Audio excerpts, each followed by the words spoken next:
and welcome to ISIS Hangouts. Some of you may have just seen Shayla skittering off to the shadows to operate things from behind the curtain.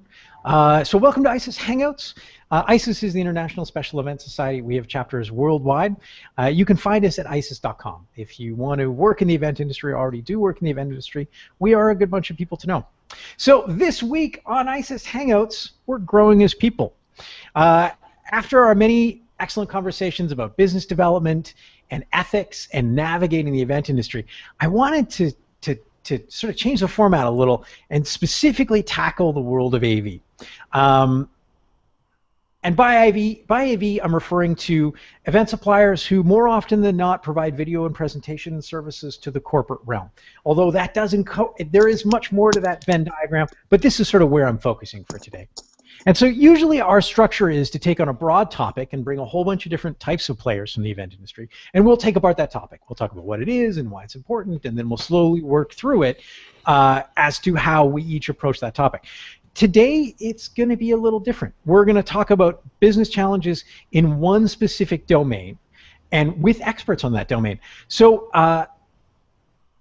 the good news is that if you think you want to work in this realm, you do not want to miss this one. So, because I've assembled an amazing team of experts, brilliant experts, to lead this chase.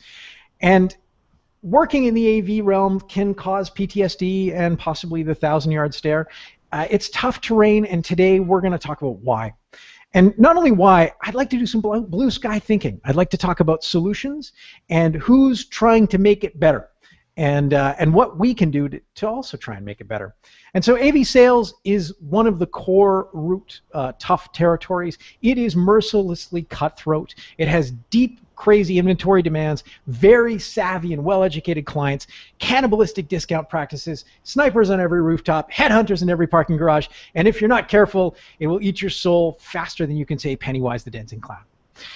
So once again, I want to introduce my amazing panel of brilliant-brained experts. I have today Anthony Vade, and he is with MediaCo. We have George Tucker, who has joined us before in the past. Many of you are familiar, so is Anthony. George Tucker is with avnation.tv. They're a great resource for the AV industry online. And as well, he's with World Stage, so he doesn't just talk the talk, he also walks the walk. And we have a new guest this week, a very exciting guest that I'm so thrilled has come to join us. We have Brian Atkinson. And Brian is the president of ISIS International. And he's also the head honcho over at VIP Events. So he brings a great deal of knowledge, but also experience and a great overview for the industry. And so we're going to ask him a whole bunch of really hard questions. Oh, by the way, I'm Jay Harmer, and I'm one of the directors with ISIS Vancouver. And hidden in the shadows is Shayla Gabriel, and she is going to be operating the pulleys and strings and making me dance and say things. So here's the plan. I'm going to put these people in the hot seat and ask a whole bunch of hard questions and hopefully trigger a really solid discussion about the AV industry and extract as much smartness from the brains as I can in about 45 minutes. We, as always, love to hear from you, and we're going to do our best to stay on top of the questions that you send in, either during the show or even after the show. So if you want to contribute, one of the easy ways is to email us at hangouts@isisvancouver.com. You can also use the hashtag ISIS Hangouts. So we've also started using the Q&A plugin, which you can enable and come in and talk to us. So if you're having trouble finding it, go to the Google Plus page. There should be the Q&A option, which appears for the event. And then you can send us questions directly, and we'll keep an eye on. So today, this is really an anything-goes environment, and I'm hoping that it is a comfortable enough environment where our panelists will feel safe sharing their stories and experiences, and so no one should feel obligated to name names. And so I've made up a company called 123 Show Services, and I Googled them to make sure that they do not exist. So our panelists will be using that name if they want to give an example of someone who's engaged in the practices, and then we don't have to say specifically who we're talking about, because it's tough. It's when you start that road, it is tough to come back from. So, and I want to we got a great intimate panel today. So, gentlemen, is AV a tougher market to work in than other disciplines like decor or talent or set construction or event planning? tough question. I don't know if it's a tougher market. It's just as competitive as the rest. But I think the overheads required to run an audiovisual company are much higher than most when you're talking about inventory that costs a lot more to set up and to invest in and to maintain. Would you, George and Brian, would you agree with that? I'll tell you, absolutely. I was debating whether or not it's more complicated. It is more expensive. I'll give it that, because you're not only having to buy the inventory, as was mentioned before, but you have to keep your staff trained, or at least have a pool of staff who can operate the machinery to do that. And that takes a large chunk of it. And it's changing every 6 months. The staging and events world, at least in the live centers, used to be at least pretty consistent. It was copper. It was this. It was, a long throw fader on a board, whether that was lighting or audio. Yeah. Now it changes all the time. And from my perspective, it's different in the fact that if you're doing, say, decor or something else, there's a lot of creativity that goes into decor. So this is what our casino concept is, or this is what their casino concept is. But when it comes to pricing in gear, a lot of buyers tend to get confused from the fact that a lot of the words read the same. There's a lot of people using the Screen Pro 2s. So, the difference on that, they unfortunately sort of look at as price only. Right. There is a higher level of investment required for starting a company in this realm than your average event company, and that your constant overturn every year, your overhead, you have investments that go into maintaining not only your gear, which is electronic and very complicated, potentially disposable and needing to be replaced, but also training your staff. So it may not be tougher, but it certainly has very financially rooted complexities. And so I think that that's a really important benchmark for us to set when we're talking about the AV market. So I think this really gives the ideas to what is the monster that we're going to continue to talk about. So has AV always been like this? Has it has it always, since there have been presentation services, has it always sort of operated this very high end of cost and turnover? I don't know about turnover. But the cost has always been there. I mean, whether you're talking about ectographic 3s back when that's what we did, and you needed 20 or 30 of them to do a decent motion show, or it was the modern day when you're doing fiber. It's just, as we said before, it's more expensive with the equipment nowadays because it's more complicated. I think I'd make it akin to, say, your car. It used to be able to, Dad could take me out and teach me how to tune up an engine just with the car he had in the yard. Nowadays, you have to know how to open that computer, and if you're really into it and willing to muck with it, you can get the stuff to do that with, but it takes a lot more time to figure out what's going on, and a lot more experimentation to get yourself back if you goofed. Yeah. So it does take a lot more investment in people, training, and their experimental time.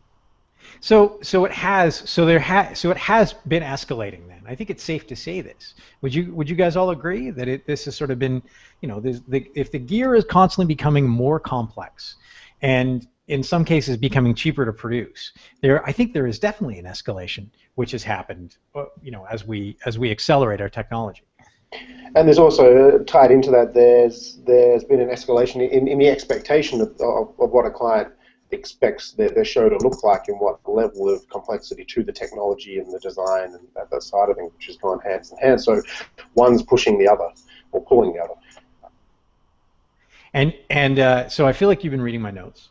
So I think that's an amazing. I think that let's go down that route.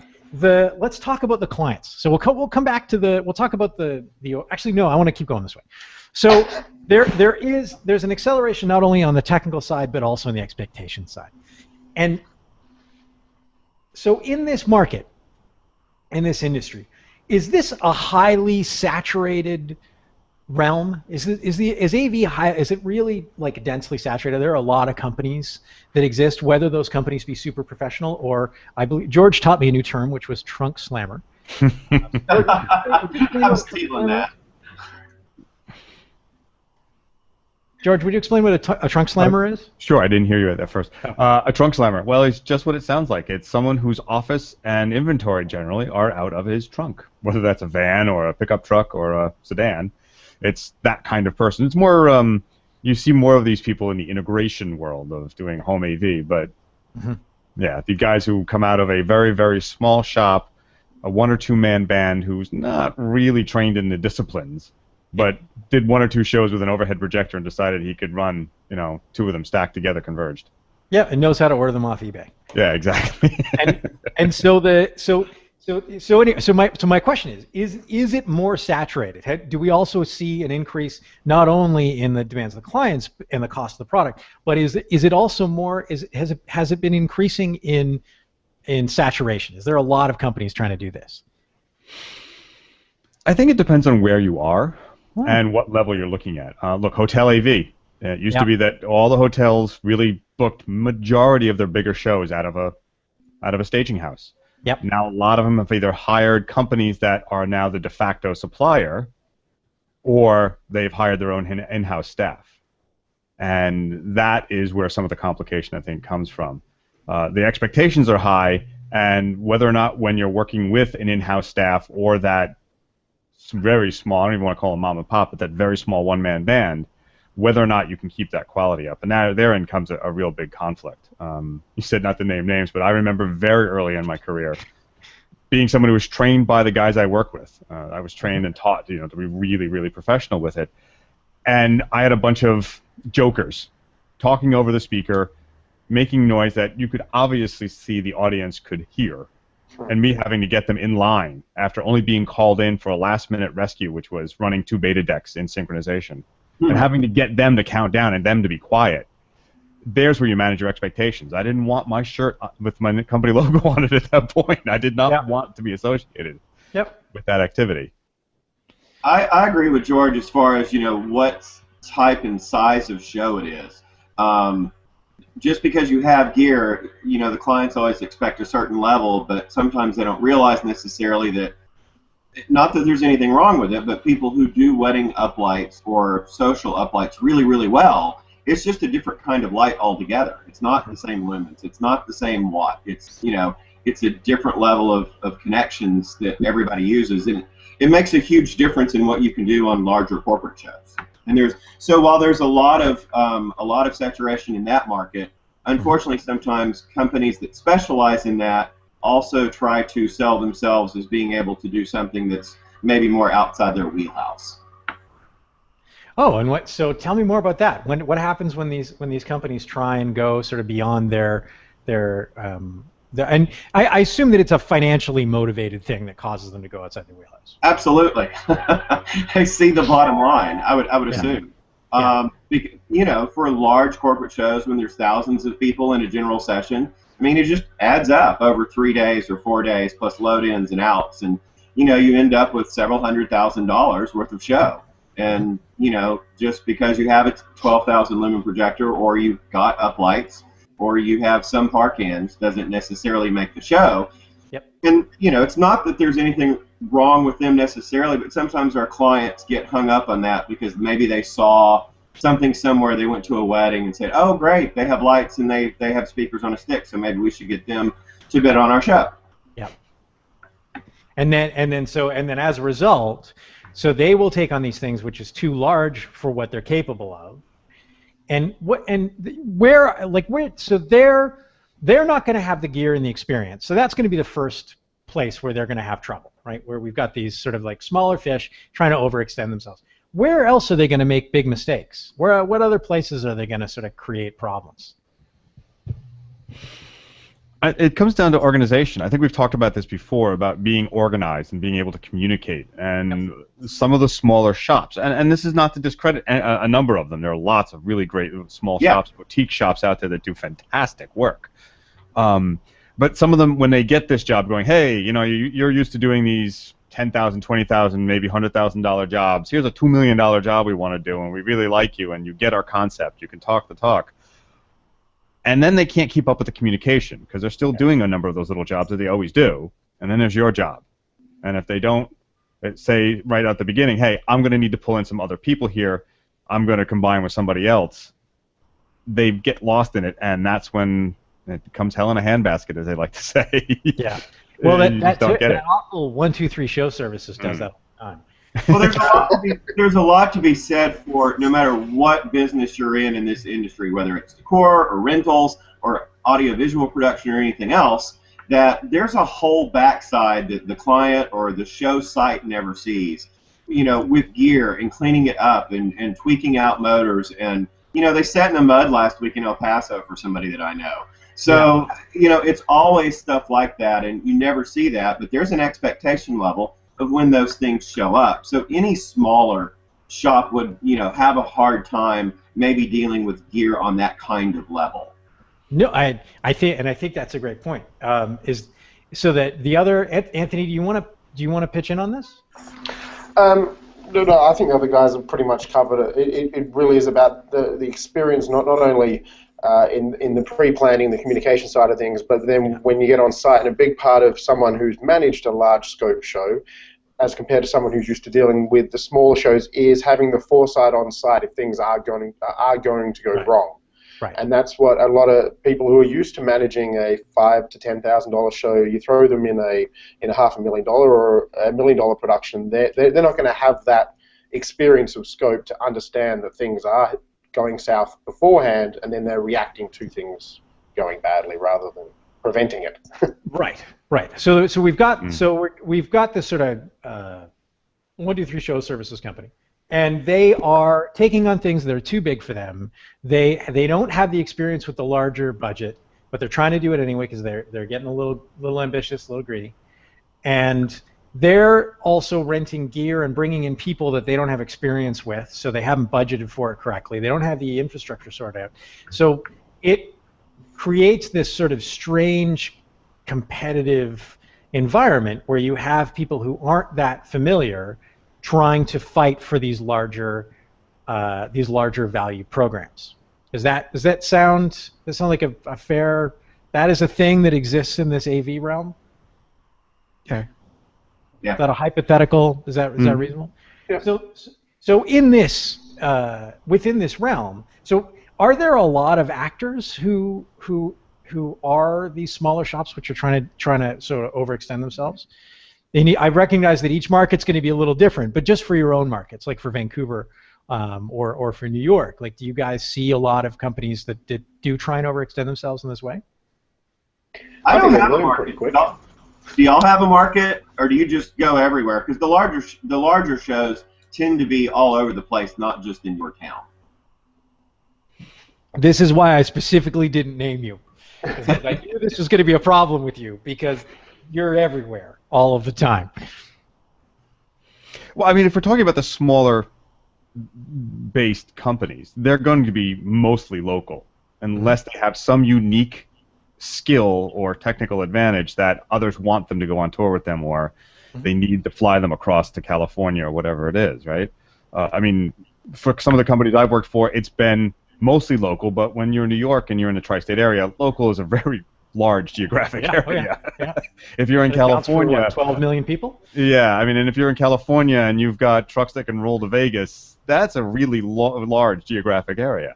Yeah. So yes, you are everywhere, but when you're local, you sort of focusing on your local jobs and focusing on that region, and knowing that is probably your best bet. And then you get the opportunity sometimes to say, hey, they worked with the bigger boys because you had this skill set, whatever that may be, fiber transmission, live streaming, whatever, that may get you to then ride with other shows that know about you. So there is that sort of tactical move. Anthony, what do you think? I think generally you find that with smaller players who bite off more than they can chew, let's say, they will either learn from that experience and learn not to bite off more than they can chew, or will start to grow their companies and be able to be successful in a larger market and over time. It's pretty rare that companies will, unless they end up pushing themselves into bankruptcy, but they will keep trying to push.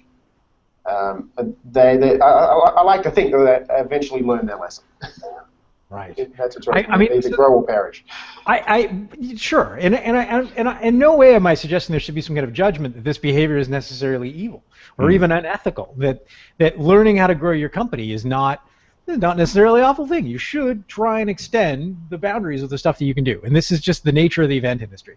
I'm just trying to, and this is a bit of a long walk to get here, but the idea that I wanted to sort of start piecing together was some of the reasons of why the AV industry is the way that it is, because you have these smaller companies who are really ambitious and really aggressive and will make potentially catastrophic mistakes, potentially with budgets and how much they should charge for things and expectations.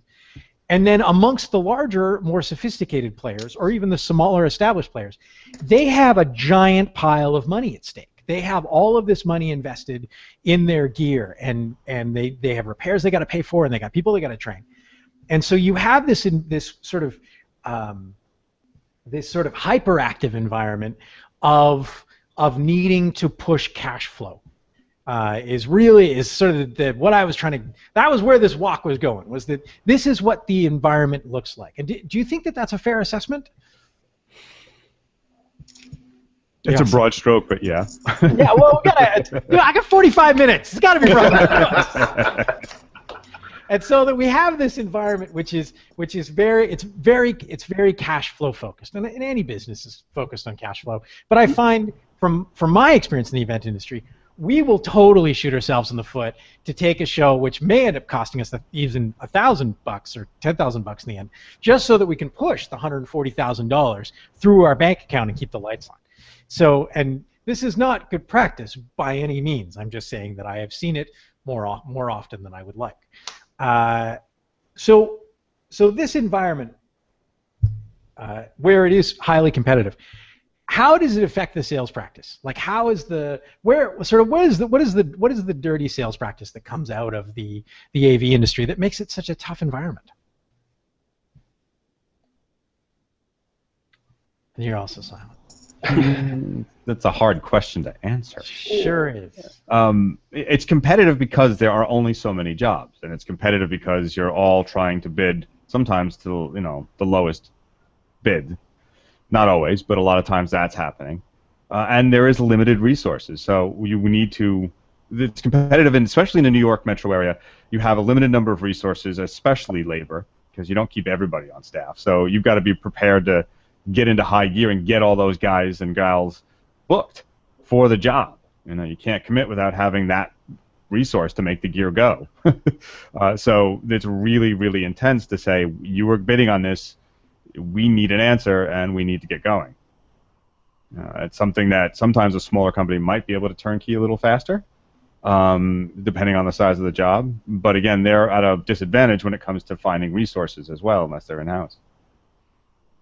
But within that answer is kind of also part of the issue, because if you are on a deadline, as we are a lot of times, when you get it to someone who maybe doesn't have as much experience bidding it, maybe they don't know how limited the resources are, so they just put numbers in. They don't really know what the union costs are at the Philadelphia Convention Center. It's significant.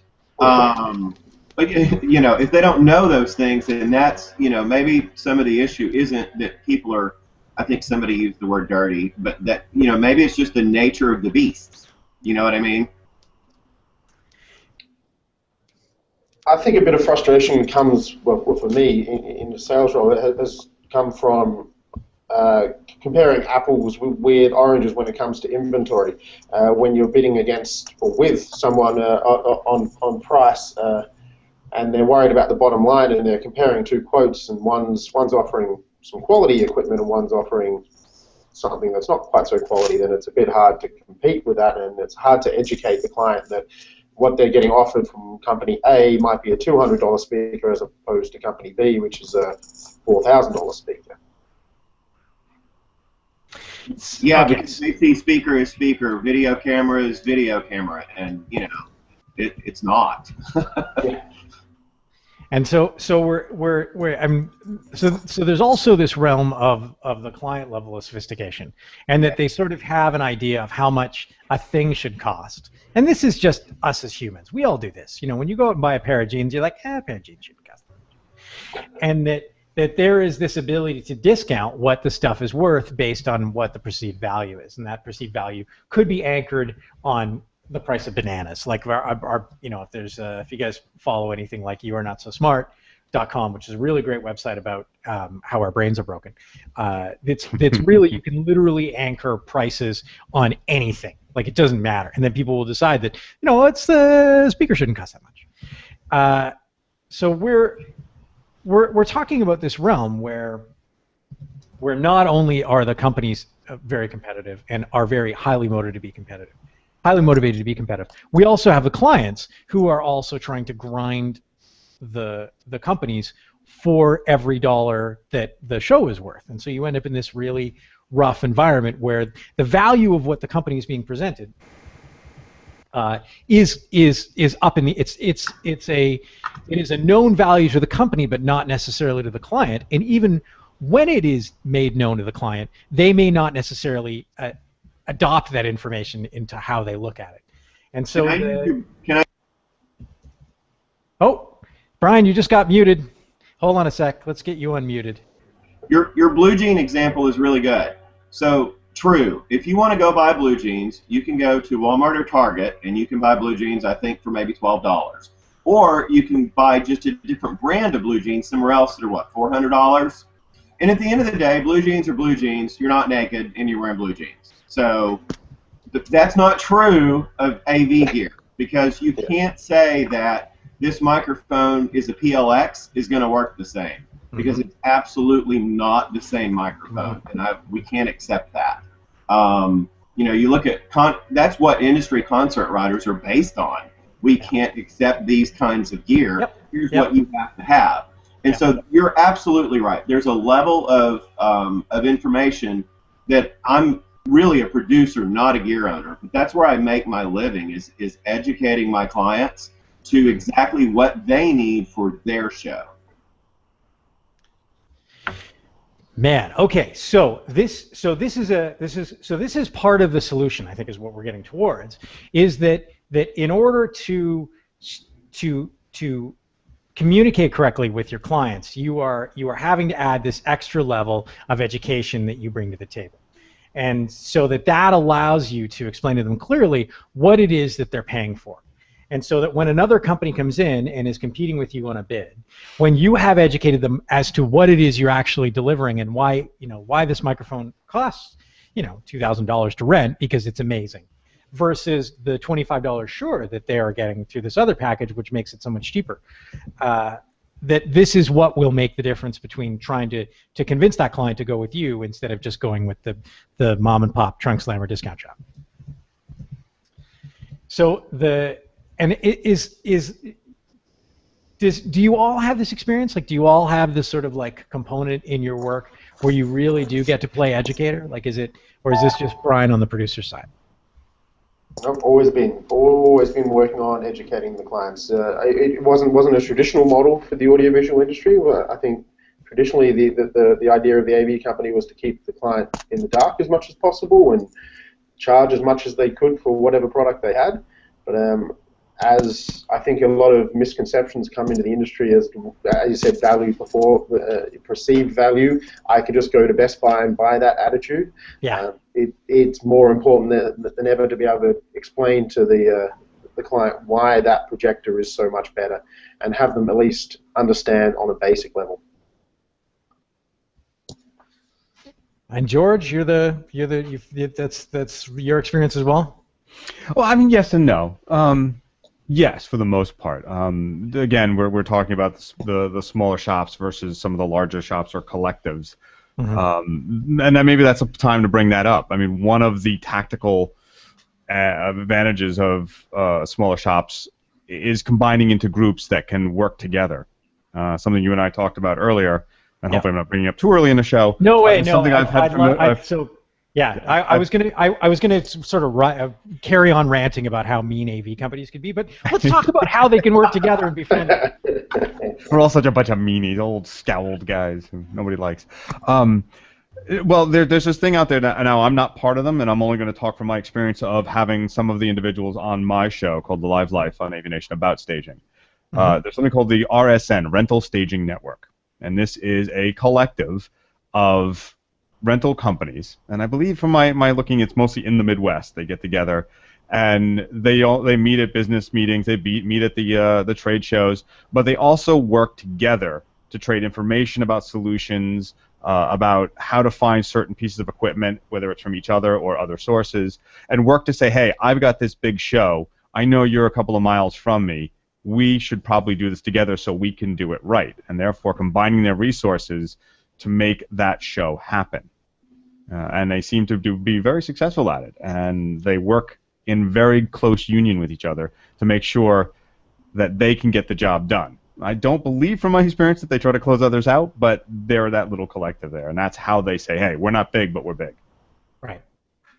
And so you've experienced these guys, and they work really well. And that Anthony, do we have anything like that in Canada? We actually have some presence with the Rental Staging Network. MediaCo is actually one of the founders. James in Toronto is actually on the board of directors. Yeah. There you go. Wow, so that was much more closer to home than I was hoping. That's great. And I can actually give an example of that.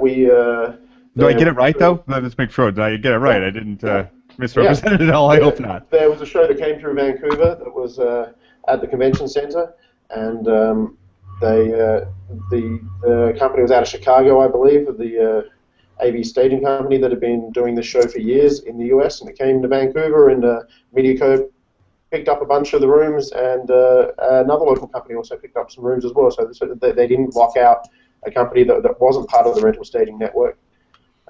So that was definitely a good example that they are very inclusive even outside of that network. Right. And so that this is like, it's like they're almost like an industry association. Is that in that they just have this sort of like collective, it's like an RFP based referral industry association where they're discussing like how their gear works and how it's laid out across the country, and then where they need to focus it, and that they can operate in that realm. Is that close? I don't want to misrepresent them either. Okay, that's fair. I don't know them, but it kind of sounds maybe like a DMT group. That sounds like sort of the same type of business model, but I'm not really sure. Okay. Well, we know, so that, but I think that was a good. I think we'll go with. Then we won't go with my assessment. We'll go with George's, and and that he is informed, and I am simply asking questions, and I'm just here to be pretty. In that there's a group like the Rental and Staging Network who are operating in a very cooperative sense, and that in that light, and as per Anthony's example, where they are not only trying to work with one another, but they are making sure that they're working with other people, and so that there is in this realm, which we sort of gave this foundation as to why it might be competitive and fierce, that there are people who are working to try and make it a better place, and that they are trying to share resources and collectively make the business better. And this is, we actually had Kevin White, who is Brian Atkinson's successor in ISIS. He came up to Vancouver and visited us, and one of the things he was talking about was trying to figure out how to make more pie. And said, so when you divide up the pie and everybody gets only a piece of the pie, and that one of the things that helps build a healthy industry is trying to figure out how you make more pie. And I feel that organizations who are trying to create a cooperative environment are definitely part of that idea. And so man, I want to talk about the awful stuff, but we should move forward. No, it's positive. Come on. No, but there's stories. What? We have lots of stories. Well, okay. How about this? What is the so for this 1, 2, 3 what do we call them? Show services company.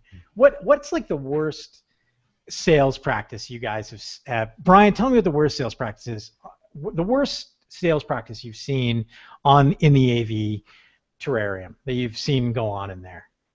Well, I see them sometimes, not on my show because I don't hire 1, 2, 3 show services. Yeah. But I have seen them, like they're in the ballroom before I am, or they're at the convention center. And one of the things I hate the most is they're not really a show services company. They have a ton of gear, but every piece of it is labeled in its own road case and has a barcode on it. And they I mean, you want a remote? Here's a remote. It's got its own box with handles and lids and a barcode. And that kind of company doesn't really work on true shows. That's great for a rental company, but that's not a show company. Yep. And so what? So what is the? Give me the dirt. What is the practices that you've seen these guys? So it never works. Somebody forgot the cable in the other thing, or it's one more thing. So they are saying that, okay. So that they are actually they're coming in saying that we can take care of all these things, but really they just have access to the equipment, and that they are misrepresenting themselves, saying that we can do all these things, and pretending like there's this like planning layer in there that is completely absent. And then when the clients hire them, they have this expectation that they will produce the show for them. And really what they get is they get a pile of gear that gets assembled for the most part correctly, but no actual proper production practices. No, it takes forever to unload the truck. You get into union overtime, and it takes forever to set it all up. I mean, nothing's pre-racked at all. Right. And nothing is tested, and nobody is. Yeah. Okay. That's a good one. Put a pin in that one. All right. George, what about you?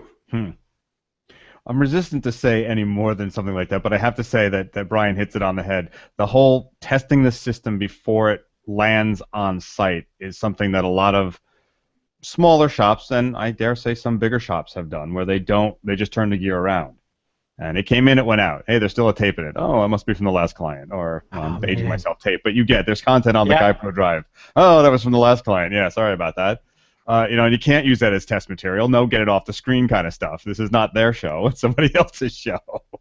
Especially these days, too. We're doing lots of upfronts. You don't want that to happen. You don't want XYZ channels material as tests for ABCs. Yeah.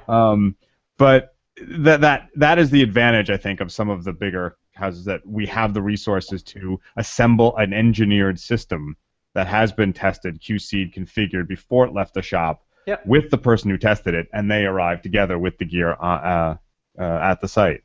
The smaller shops can do this. It just is that time investment of saying, wow, I'm getting a guy in the shop who's not really, quote-unquote, making me money, but is only taking care of that. And that's harder for some of them to do. Ergo, why these collectives and the rental staging network, their gear is tested individually and probably in systems at times, and they have that smaller pie. I know you talked about getting the whole pie, but there are smaller parts of that pie that if you're only taking care of your part, you can get it right. Mm-hmm. Nice. Well, I think I'm all positive spin, see? Yeah, no. So Anthony, what about you? Do you want to? I think one of the biggest mistakes that they make, that the smaller companies in particular make, or less experienced ones, is not understanding, especially with road shows and out of their traditional territory, not understanding the idiosyncrasies of the venues or the cities that they're rolling into, and getting themselves in trouble with union-based labor or individual venue policies. And then all of a sudden, the quote that they undercut everybody else to win is going massively over budget because they've got quadruple overtime and they haven't accounted for the in-house riggers and all that sort of side of things. Man, even something as simple as Visqueen. You know how much Visqueen can cost at the wrong hotel? I don't know what that is. What's Visqueen? That's because you hadn't paid the bill yet. Yeah, but what is it? It's plastic wrap on the floor. Oh, okay. Yeah, I guess I haven't paid the bill yet. Man, okay, so I'm getting threats from our technical producer, and so I'm going to jump on these. Now we're getting some questions in, so I got to jump on these. I just really wanted to sort of give this sort of framework of what we were seeing in the sort of with the bad AV practices. So there is. I'm gonna try.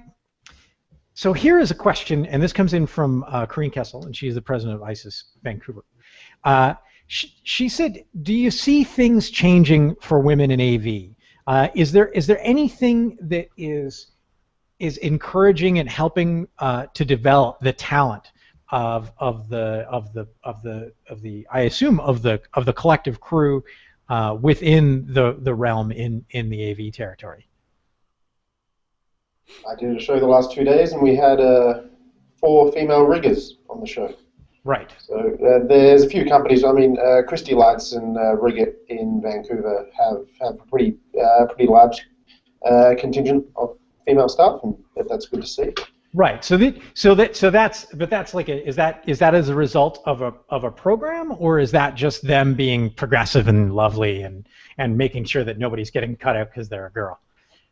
Maybe it's just because those women were interested in getting involved in the industry. I mean, it's not really, I don't. It is very much a men's club, but I don't think men have ever really been pushing women away from it. It's just the fact that it tends to be fairly heavy physical work, and there's not a lot of women out there that really want to be doing it, I'm guessing. I don't know. I'm not totally sure that that's fair. So, but I'm not going to take you to task on it. I'm going to focus on the question, and which is there what's going on? Are there programs? So there's companies' attitudes are changing. So that's something that is helping to develop the talent of women in AV. Are there other programs? Is there other stuff going on which is doing that? I mean, I know that there are schools which will teach people, and I'm sure that they have very non-exclusive practices. There is a group called Women in AV. They're more centric with the integrator world, but they do have a fairly large contingent of people from across, whether it's commercial and residential, maybe some live event stuff. I know that there's a number of people who run the Infocom staging exhibit side that are part of the Women in AV, and they actively work to get more women into the world of AV. I know that the USA Engineering and Science Festival that just happened in D.C., Infocom was part of that as well, Cool. are actively pursuing after women in math and science and saying, look, you can do this too. Yeah, STEM. STEM. And what the STEM, well, that's part of the STEM project, was it US World News and Report and all those guys. The New York Science Festival here in New York that runs every year has a huge outreach to girls and young women. Sure. I see more and more. That's not the AV industry. That's just that's the world getting better. It's like but I mean that's where it starts, is it not? I mean you have to get that interest and be accepted and say yes, it is cool for you to do this. Yeah. For that sort of to start. As kids, a lot of us probably tinkered with everything from Tinkered Toys and Lego blocks to the computer coding or working on the computers. And it was natural for us, and no one said, "Oh, you shouldn't do that. You're a boy," or "You shouldn't do that." Whatever, I mean. Yeah, I watched Gem and the Holograms all the time. Nobody. There you go. And I don't know how well known this side of the industry is anyway. I mean, I don't think I've ever heard anybody say, "When I grow up, I want to be a rigger." It's just, most of the people you talk about colleges. I know several LDs that went to school, boys and girls. But as far as the majority of the people in this industry working in almost any sector, whether it's riggers or hands or LDs or A1s or video techs, I don't know how many of them went to school, There is, and so I'm gonna try and skip this a little forward. The programs that we did that there is a Women in AV group, and so that if you are so to answer Kareen's question, that there is a Women in AV group. There's stuff I want to tack on the end of this, and I'm gonna skip over it. Anyway, so do you feel that within AV companies, and you don't have to talk about AV specifically, do you feel that they educate men and women equally who are on their staff, or do they tend to favor the men, or I guess that's really how it's going to slant? Do they educate their staff equally, do you feel? And this doesn't have to be about you or anybody specific, just in general. You're asking that of me? Yeah, well, sure. Okay. No, of all three of you. All right. It was more of a pointed question, but no, we educate exactly the same based on experience. Yeah. I'm assuming that everybody here is not a jerk. Yeah. So that I was more, in the industry. Do you see practices where they tend to not educate the women equally as the men? The big thing that I've seen, and I've worked for quite a few companies in 2 countries now, just not seeing that many resumes coming in from prospective female employees looking to be in that technical role. And which is the hard part. So yeah, absolutely, 100% equal training. Yeah. for the role that they've come Right. into in the company. Right. And I think the big thing is, we want more women involved in this industry. That they bring a lot to the technical side of event production, but they have to get out there and actually get into the industry, and then be nurtured from that. And if they find that they're working for a company that isn't promoting them equally with the male staff members, then they're probably with the wrong company. There's many other companies out there that are looking to foster that equality in the workplace. And there can be and this is I don't want to go too far down this dark path, but I mean, aside from societal, cultural, there's also systemic elements of discrimination which are completely beyond our control, and will keep women away from particular jobs, and that is something, as the world gets to be a better place, where those obstacles get dissolved. And it's not just women, it's also people of color and this brings up a lot about presentation of the industry. If you're looking for people to train, sometimes look at the advertisements for them, for the companies who make certain gear that advertise in the trades. A lot of this stuff contains not so appropriate, in my estimation, imagery that's trying to advertise a piece of rigging or a piece of whatever, and it's all sex sells. Now, if I were looking at that and it was a beefy guy in short shorts, I don't know if I'd be really attracted to looking at it, just because it's not what I'm looking at. I want to know what the gear is. I want to know what its quality is going to be to me, not try to grab my eye candy. So either way it works, and a lot of that happens, and I can see that pushing a lot of people away, saying, that's that industry, that's going to be the general tenor. Well, and you see this with construction equipment and tools, and there are outboard gear for recording studios. It's like Okay, so I'm gonna put that one to bed, and we're gonna move forward. But George, that was a great resource. Women in AV. Karine is grateful that you passed this along. And so when we were talking, Nil from Colorado sent in a question, which was. She says, so it sounds like taking it from gear rental to full service solution is really what you're selling. And so so when we're talking about a quality of company, and Nil, you can correct me if I've got this wrong, that one of the things that really shows the difference between the trunk slammer and the professional element is this full service component or additional service component. Do you think that this is something that applies to all areas of the industry, where you've got these sort of trunk slammers down at this lower level who don't really provide a great quality of service, and then the more pro companies operating at a higher level providing these additional services? I can recap that again. I know that's sort of a tough one.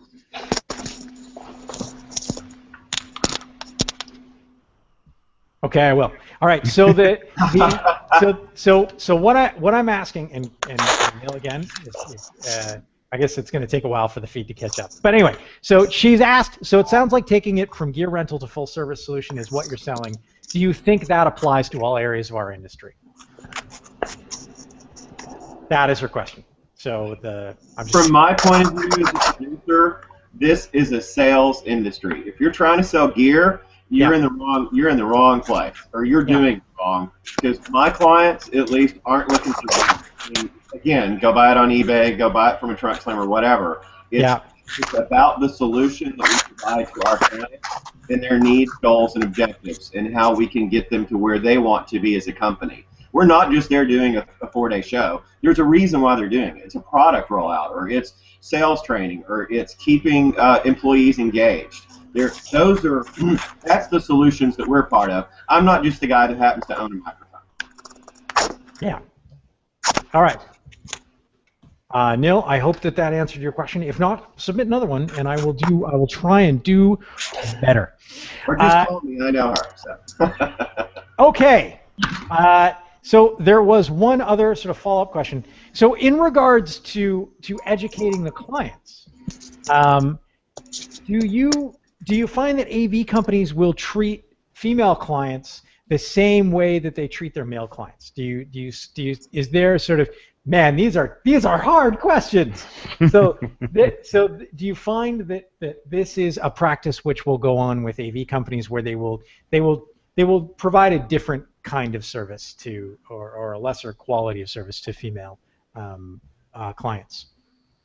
I've never found that. In fact, I had a former employer in Australia actually who I found was treating some of the female clients so much like his rock and roll roadie style rough and tough guys that it kind of made me cringe from time to time, the things he'd say. Right. But you tread a dangerous path when you start. You always need to adapt the way that you engage with people, but you need to be honest and upfront with what the product and what the service is from the get-go. You can't sugarcoat or hide anything from any client, because you're going to get found out in the end, no matter what. So, right. You do need to dumb it down. There's no point talking high tech to somebody who doesn't understand it, but you need to approach that same topic on their level and appropriately, so that they understand everything they need to understand to get the results they want. Right. So that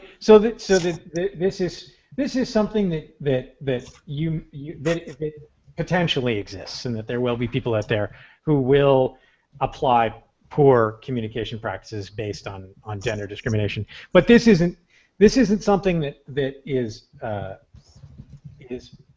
the kind of behavior that we see in companies that we like to work with, that we know, and that we hold them to a standard in which that they will not be sexist both to their crew and to their clients. Is that do you think it's a fair statement? Absolutely. Yeah. This is I'm gonna mention ISIS. This is one of the advantages to dealing with industry associations, and it's not even specifically ISIS. There are other industry associations like MPI, and that there will be a higher standard of behavior that is generally applied to everyone who is a member. And it's partly just proximity. Like, you can just see each other so closely in what you're up to. But it's also because those kind of organizations, at least I found, they draw in people who are of a good caliber of person. The industry associations, they draw in people who want to participate and want to help, and that is not commonly where you will stumble across people who are being petty and childish. No, but it's also the fact that we provide as ISIS education to members, and it's a way for members to get education and just networking. A forum for being able to talk to your fellow whatever they are. So if you're a florist, you can talk to the other end florist. Or in our case, we're audiovisual, so it's a great chance to talk to the florist, the decorator, the planner, because it is one room. We're all sharing the same space. Awesome. I recognize that some of us are perhaps a little biased in the ISIS realm. No. And so if there was Kool-Aid, we have drank it. That's what I'm saying. George is of course a free agent, not like the rest of us. But ISIS I do actually enjoy very much being a part of it, and part of that is getting to do this show. So there is, I know that, like I said, there are other people quite biased. So we are pretty much we're out of time. And this, as always, there are a million things to keep talking about. There were some excellent questions there, and there were tough questions. So, are there thoughts that you guys want to add to this? This conversation. I really thought it was going to go a little differently, but I'm really pleased with where it went. Is there any final thoughts you guys want to leave to our viewers? You're all so quiet. I think don't be afraid to ask your AV companies questions. There's, from time to time, when you've got a proposal in, and if you don't understand it, you should be engaging with them to get them to explain what's in the quote and what it's about, and then over time you can learn more from that rather than just being in the dark all the time. Ask for education as much. Right. So take on some of the responsibility as a client to help yourself understand what is going on, and that it will pay dividends later. We promise. To dovetail on that, I like to make it akin to, say, a tattoo shop. I have enough ink to say that when you go, trust but verify, ask to see the book. So if they have a presentation of shows they've done, and you can verify that that's what they've done, and you manage your own expectations, you know where you're going. If not, move on to the next. Nice. And if you're a client, don't feel bad that you don't know this. I mean, there's a lot of, this is just one of those industries that has lingo and terms and people that, you know, it's a very different business. So if you don't, you know, understand the difference between the 3 RFPs that you received back, you know, find somebody that you trust that's a producer or somewhere else in the company and don't be afraid to ask. And there is, and we've talked about this before, where we talked about dealing with basically new suppliers, and I definitely want to do a future episode on processes for finding suppliers. But if you just call people and you say, hey, you know, I'm not a client of yours, I need help, even if you're at this very nebulous state with your event, you will find out what kind of character that supplier has by how much they come to the table to try and help you get your act together. And so there's like I'm sure everyone on this call welcomes phone calls where people call them and ask them questions. So there's a lot of friendly people in this round. And so here's the host. I seem to be left with the last word. Man, the AV market is a tough town, that's for sure. But there are good people out there, and some of these people are here with me today. And so there are amazing resources which will help you find companies that you do want to work with, and some of it is just flat old legwork. And if you are a woman working in AV, there is the Women in AV group, which I would definitely encourage you to get in touch with, because there is nobody wins by keeping people out of the party, which is the event industry. For those of you in AV companies where you encounter practices which are perhaps unsavory and very cannibalistic, I encourage you to buck the trend and help make the event industry today a little better and a little more civilized than it was yesterday. And I would also like to add that 123 Show Service is an entirely fictitious company. All characters or companies referred to are entirely fictitious. Any resemblance to real person or companies, active or otherwise, is purely coincidental. And if you happen to start a company called 123 Show Services, I don't think the transcript of the show is going to do much for SEO. So I'm sorry about that. And so let's wrap this up. I hope that was fun, helpful, and entertaining for everyone. I would like to thank you, our audience, for watching. I would very much like to thank those of you who sent in lovely and challenging questions. I would also like to thank our lovely panel. We have Anthony V with MediaCo. Anthony Vade with MediaCo, whose initials are AV, which I just noticed now. That took me way too long. We had George Tucker with AVNation.tv and World Stage. And if you are working in the AV industry, he has got AVNation.tv. There's like 14 podcasts there, or 50. There's a lot of information which is gear unboxing and training and client services stuff and all kinds of crazy resources. So I encourage you to go check out what they've got going on. Also, George is terribly handsome and has a great beard. So what's not to like about him? And then finally, Brian Atkinson, ESEP, who is the president of ISIS International and as well the head of VIP events. And so this regular panel discussion would not happen without a lot of help. We had Shayla Gabriel hiding in the shadows. She's waving at her camera, which is off, I'm sure, at this point somewhere in the internet void. We also, and so thank her very much for all of her help with making sure to keep me online, that I answer questions, and as well helping to put the show together, because it would not happen without her. There's also Emily McDonald somewhere in cyberspace, and she's a VP of Communications for ISIS Vancouver. She does all of the tweeting and so much of our social media engineering that happens. So most of our, all of our names and their correct spellings are in our lower third. I might have my Twitter account there. We love to communicate, so get in touch with us. There is a whole bunch of ways to do that. You can start with Google or through Twitter, or just send a message into @ISIS Vancouver. If you have questions as a viewer, or you would like to participate in the future, in a future panel, you can send an email to hangouts@isisvancouver.com. ISIS is the International Special Events Society. We have chapters worldwide. You can find us at isis.com or look us up on Google, of course. If you work in the special events industry or want to work in the special event industry, we're a good bunch of people to know. So now head on over to that subscribe button. I always forget which side of me it's on. I think it's over there. And click that button, and you can see our future upcoming episodes. And go check out our previous episodes. There's lots of great content there. So everyone, please enjoy the rest of your day. And say goodbye, everybody. Bye. Bye.